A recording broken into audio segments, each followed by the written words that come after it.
तो ये बात ना करें। आज मैं कैथल विधानसभा के अलग अलग गांवों के अंदर जनसंपर्क अभियान की शुरुआत कर रहा हूं। पटीखोल गांव के अंदर मैं पहुंचूंगा अभी, पटीकोट के अंदर, फिर मानस के अंदर, फिर बाबा लदाना के अंदर, फिर बूढ़ा खेड़ा में, संगतपुरा के अंदर, नंद सिंह वाला के अंदर, सांगन के अंदर, मालखेड़ी के अंदर, पांडला के अंदर, गढ़ी पाडला के अंदर, और फिर वार्ड नंबर 25 में तलाई बाज़ार के अंदर शाम को। इस तरीके से हर रोज़ मैं 15 से 20 गाँव के अंदर और शाम को शहर के वार्ड के अंदर लगातार। कल से मैंने शुरुआत की थी, कल मैं रादौर में था, आज मैं कैथल में हूँ, तो आने वाले कल मैं कलायत में हूँगा। इसी तरीके से पूरी की पूरी 9 की 9 विधानसभाओं में लगभग जो 950 गांव हैं और 150 के करीब जो शहर के वार्ड हैं, मैंने तय किया है कि हर वार्ड में और हर गांव के अंदर जाऊंगा,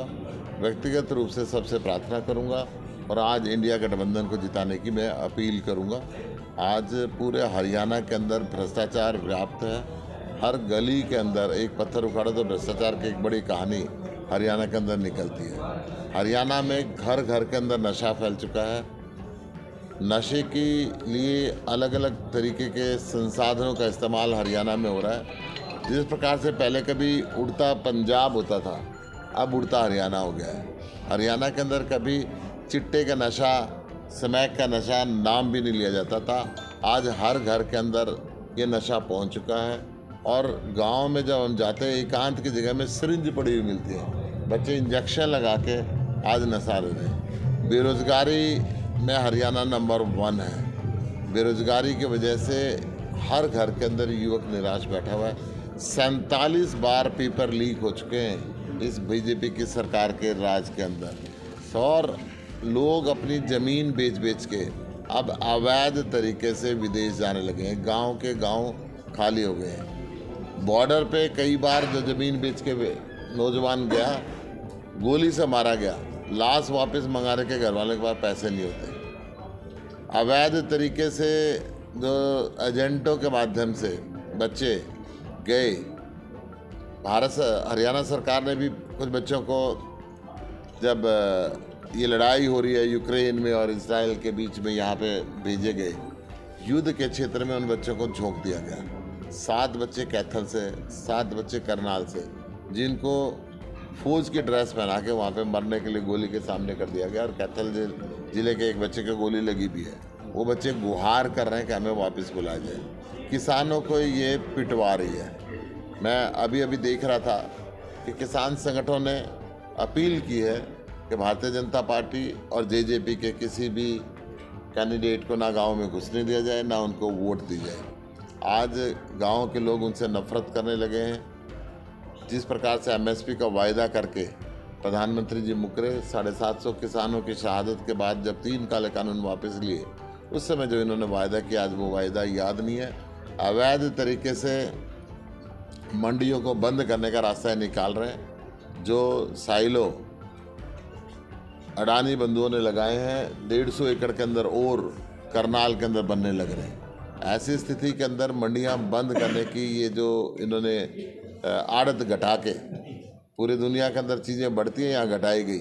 आड़त घटने की वजह से मंडियों में मजदूर की मजदूरी घट गई। पहली बार ऐसा हुआ है हिंदुस्तान के अंदर कि हर पुराने साल के बजाय नए साल का मजदूरी बढ़ने के बजाय घटी है, क्योंकि सरकार की नीति बन चुकी है कि किसी भी तरीके से किसान की ज़मीन को छीन लो, उनको मजदूर बना दो, और दुकानदार की दुकान को छीन लो, उनको नौकर बना दो।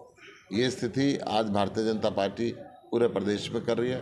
भारतीय जनता पार्टी ने मुख्यमंत्री का चेहरा बदल के, गठबंधन को तोड़ के, उप मुख्यमंत्री को बदल के, ये तो नैतिक रूप से स्वीकार कर लिया कि ये फेल रही हैं, इन्होंने कोई काम नहीं किया। परंतु जनता चेहरा नहीं, सरकार बदलना चाहती है। इन्होंने नायक बनाया नायब सिंह को, जो गायब सिंह रहते हैं, क्षेत्र की जनता के बीच में नहीं जाते। वो नायब सिंह जिन्होंने अपनी धर्मपत्नी को जिला पार्षद का चुनाव लड़ाया, सांसद रहते हुए, और 4थे स्थान पे आई। ये कहते हैं ये नायक 10 लोकसभा की सीट जिताएंगे। मैं दावे के साथ कह सकता हूँ, जिस प्रकार डॉक्टर साहब सिंह वर्मा को हटा के दिल्ली के अंदर सुषमा स्वराज को मुख्यमंत्री बनाया था, और वो आखिरी मुख्यमंत्री साबित हुई थी 2.5-3 महीने के लिए रही थी। और उसके बाद 25 साल तक, अभी तक 25 साल से बीजेपी का शासन दिल्ली के अंदर नहीं आया। नायब सिंह भी वही सुषमा स्वराज सिद्ध होंगे। 25 साल तक भारतीय जनता पार्टी का राज अब हरियाणा में नहीं आने वाले।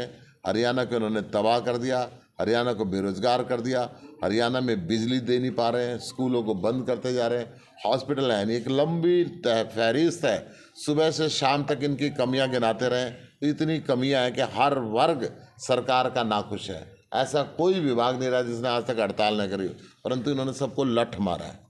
सरपंचों के लठ मारा, किसानों के लठ मारा, कर्मचारियों के लठ मारा, व्यापारियों के लठ मारा, और अब ये गोली मारने लगे हैं। तो ये प्रजातंत्र का नहीं होता। केंद्र की सरकार संविधान को तोड़ रही है। बाबा साहब के लिखे हुए संविधान को चकनाचूर करने के रास्ते पे ये केंद्र की सरकार चल पड़ी है। केंद्र की सरकार ने इलेक्शन नोटिफिकेशन से ठीक 1 हफ्ते पहले मुख्य चुनाव आयुक्त को बदल के अपनी मनपसंद मुख्य चुनाव आयुक्त को लगा के सुप्रीम कोर्ट के फैसले को पलट के ये सिद्ध कर दिया कि ईवीएम में फिर हेराफेरी करना चाहते हैं। इनकी वोट चोरी जो चंडीगढ़ के अंदर पकड़ी गई थी, परंतु जितनी मर्जी सेटिंग कर लें, अब कुरुक्षेत्र की जनता मन बना चुकी है यहाँ से बदलाव के लिए। कुरुक्षेत्र से जब महाभारत का युद्ध हुआ था तो एक युग का अंत हुआ था।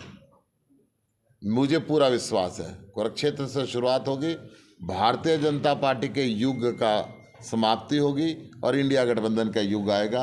हिंदुस्तान के अंदर, पूरे हरियाणा के अंदर, हरियाणा में 10 के 10 सीटें इंडिया गठबंधन के जीत रहे हैं। कुरुक्षेत्र के अंदर जहाँ मैं बात करता हूँ, मुझे एक बात याद आती है कि एक जो महिला कपड़ा खरीदने के लिए दुकान पे जाती है तो कपड़ा खुलवाती है, फिर कहता है ये पसंद नहीं, दूसरा, ये पसंद नहीं, दूसरा, ये पसंद नहीं, दूसरा। भारतीय जनता पार्टी ने भी अनेकों चेहरे सोशल मीडिया के माध्यम से कुरुक्षेत्र के अंदर उतारे और कुरुक्षेत्र की जनता ने कहा नहीं, ये भी फेल, ये भी फेल।